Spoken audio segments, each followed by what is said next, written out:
수준 높은 AP 수업, 철저한 GPA 관리, A1 인스티튜트. 안녕하세요. A1 안유신입니다.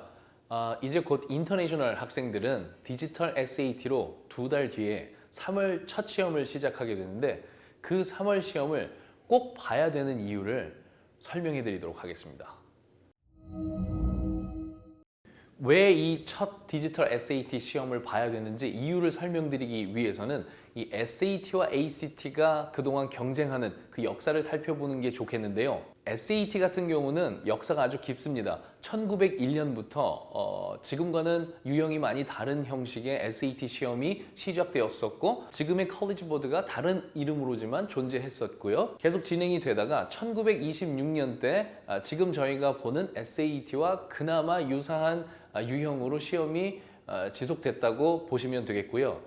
이때까지만 해도 각각 대학들이 고유의 시험들이 있어서 그 대학을 입학하기 위해서는 그 대학에서 시험을 봐야 되는 그런 상황이었고 몇몇 아주 소수의 대학들만 이렇게 SAT 시험을 채택해서 이렇게 대학 입학하는 학생들을 평가했었습니다. 그러다가 1959년도에 ACT가 생겨나게 됐는데 그 생겨나게 된 배경은 몇몇 이제 SAT 같은 경우는 여기 콜롬비아라든지 코넬 이쪽 대학들에서부터 시작이 되었기 때문에 미국 북동부 지역에 좀 중심이 돼 있고 그렇다 보니까 많은 학생들에게 기회가 그렇게 균등하게 주어지지 않는다 이렇게 생각해서 ACT가 생겨나게 된 배경이기도 하고요. 미국에서는 1940년대에서 1960년대까지 태어난 인구들을 우리가 베이비 부머 세대라고 하기 때문에 이때쯤에 이제 그 베이비 부머 세대들이 대입을 준비해야 되는 그런 상황이기 때문에 많은 학생들이 봐야 하는 시험이 필요로 했기 때문에 그래서 ACT가 생겨나게 되었다고 보시면 되겠습니다. 그래서 처음엔 이 SAT도 ACT가 생겨난 거에 대해서 그렇게 크게 신경을 쓰지 않고 이렇게 쭉 진행이 되다가 한 1980년대쯤 돼서부터야 본격적으로 두 시험의 경쟁이 시작되었다고 보시면 되겠습니다. 이 그래프는 해당 시험들을 치르는 학생 수의 그래프입니다. 보시다시피 노란색은 SAT, 파란색은 ACT를 나타내고 있죠. 제가 연대별로 간략하게 설명을 해드려보면요.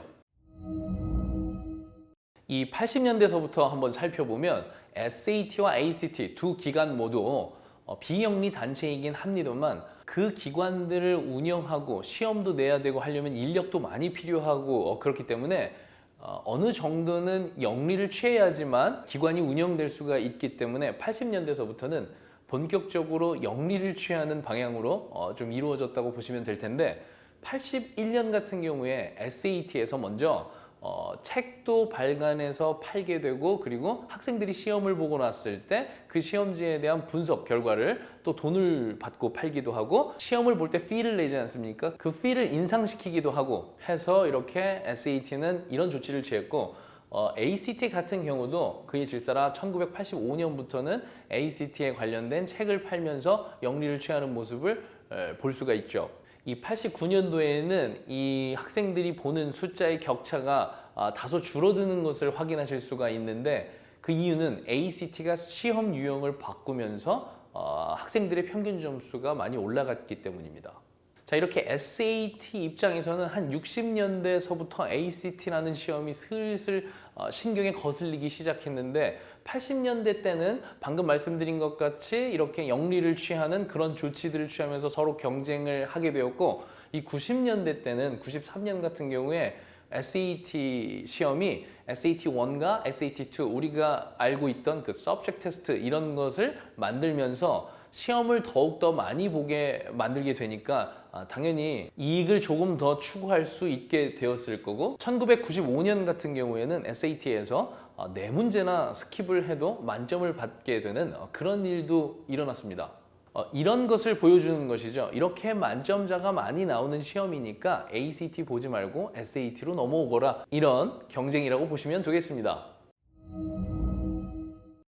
자, 2000년대 들어와서는 이 사실 SAT 시험이 이 UC 계열에서 SAT 시험 자체에 대해서 변별력에 대한 문제 제기를 자주 하면서 그 UC 계열 학교들이 이 SAT 시험을 인정하냐 안 하느냐 막 왔다 갔다 하는 그런 일들이 있어서 SAT 측에서 그 의견을 받아들여서 2005년도에 문제 유형을 크게 바꾸게 되고 문제 스케일도 1600점에서 2400점으로 크게 바꾸게 됩니다. 그래서 ACT가 89년에 했던 것처럼 이렇게 문제 유형을 크게 한번 바꾸다 보면 만점자를 굉장히 많이 주는 경향이 있습니다. 그래서 만점자를 많이 주면서 ACT와 격차를 많이 벌리려고 시도를 했으나 욕심이 과했던 걸까요? 2006년에 큰 문제를 일으키고 마는데요. 5,000개 정도의 스코어가 잘못 나오게 되는 그런 문제가 발생하게 되는데요. 그게 학생들이 실제로 본 시험 점수보다 높게 줬으면 뭐 그렇게 크게 문제가 되지 않았을 수도 있는데 더 낮게 나오다 보니까 신뢰도에 어마어마한 문제점이 제기됐습니다. 그래서 글에 따라서 2010년에는 급기야 ACT가 SAT를 넘어서는, 그러니까 SAT를 보는 학생들보다 ACT를 보는 학생이 2010년에는 역전이 되는 그런 현상을 목도하게 되는데요. 그리고 이 시점이 굉장히 중요한 이유는 2006년 정도 되면 이제 거의 모든 대학들에서 SAT 또는 ACT 시험을 학생들의 수준을 평가하는데 매우 중요한 요소로서 역할을 하다 보니까 학생들, 그러니까 시험을 보는 학생들이 굉장히 많은 그런 시절이라고 보시면 되겠습니다. 그래서 ACT 시험 인원이 SAT보다 이렇게 더 많아지고 나서 격차를 오히려 더 벌리게 되다 보니까 SAT가 마음이 급해졌겠죠. 그래서 2016년 때 또 다시 시험 유형을 완전히 바꾸면서 점수 스케일도 다시 2400에서 1600점으로 바뀌면서 2016년에 문제를 굉장히 쉽게 주고 학생들이 점수도 잘 주는 현상이 일어났기 때문에 어떻게 되는지 한번 보시죠. 그래서 2016년 이후로 급격하게 역전되는 현상을 보실 수가 있습니다. 이 그래프는 SAT 테스트 피가 어떻게 변화되는지를 보여주는 그래프인데 가볍게 보시면 될 것이 80년대서부터 금액을 많이 올리면서 ACT와 본격적으로 경쟁하게 되었다. 뭐 이 정도로만 보시면 될 것 같습니다. 물론 물가 상승률도 적용이 된 거겠지만 ACT 때문에 이 80년대 정도서부터 이렇게 급격하게 피가 올라가는 모습을 볼 수가 있죠. 자, 그럼 종합해보면 89년도에 ACT 시험이 바뀐 거, 2005년도에 SAT 시험이 바뀐 거, 2016년에 SAT 시험이 또 바뀐 거, 이랬을 때마다 공통된 특징이 있습니다. 그것을 제가 정리해 드릴 텐데요.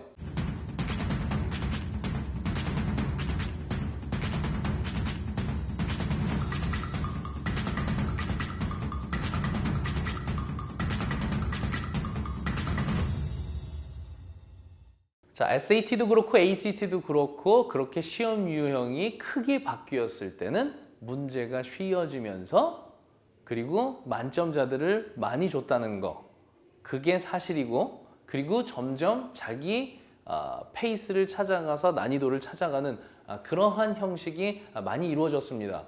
그러면 우리가 2023년 올해부터 디지털 SAT가 인터내셔널에서 3월부터 시험을 보는 거고, 그리고 2024년부터는 우리 미국에 있는 학생들이 이렇게 디지털 SAT로 시험을 보게 되는데 간략하게 특징을 설명해 드려 보도록 하겠습니다. 자, 이 시험이 섹션 1과 섹션 2 이렇게 나누어져 있고 섹션 1과 섹션 2 사이에 브레이크, 쉬는 시간이 있는데요. 섹션 1 같은 경우는 영어 시험이라고 보시면 되겠고 리딩이랑 라이팅이 이렇게 섞여 있는데 모듈이 첫 번째 모듈, 두 번째 모듈 이렇게 이루어져 있습니다. 그러니까 이 모듈을 각각 이렇게 시간을 재서 따로 보긴 하는데 한 섹션 안에 있는 거죠. 그래서 모듈 하나를 끝마쳤을 때 우리 학생들의 수준을 보고 모듈, 두 번째 모듈에서는 그 수준에 따라서 문제가 다르게 나오는 이 Adaptive Testing이라고 보시면 되겠고, Math 같은 경우도 모듈이 두 개가 있어서 이것을 연달아 푸는 것이 섹션 2가 마무리되는 것으로 이렇게 전체 시험 시간은 첫 번째 섹션에서 54문제 64분, 두 번째 섹션에서 44문제 70분 이렇게 되다 보니까 134분, 2시간보다 살짝 많은 그런 시간 동안 시험을 푸는 그런 문제라고 보시면 되겠습니다. 자, 제가 앞서 정리해 드린 것을 예로 한번 보여드리면 2016년도랑 2022년, 그러니까 2016년 때 시험 유형이 바뀌었다고 했죠. 그리고 나서부터 시험이 조금씩 다시 어려워지는 이런 상황을 제가 설명드릴 건데 이거 하나로 설명이 되진 않겠지만 그냥 예시라고 생각하시면 되겠습니다. 2016년에는 똑같이 similarity, 그러니까 닮음이 나오더라도 그냥 레이시오만 살짝 알고 있으면 아주 쉽게 풀 수 있는 그런 문제가 나온 반면에 같은 소재로 2022년 같은 경우에는 이게 이렇게 similar인 그런 도형이려면 어떤 조건을 만족해야 되냐 하면서 더 많이 생각을 해야 되는 그런 문제가 나오는데 이런 식으로 점점 문제가 살짝 어려워질 수가 있다는 거죠.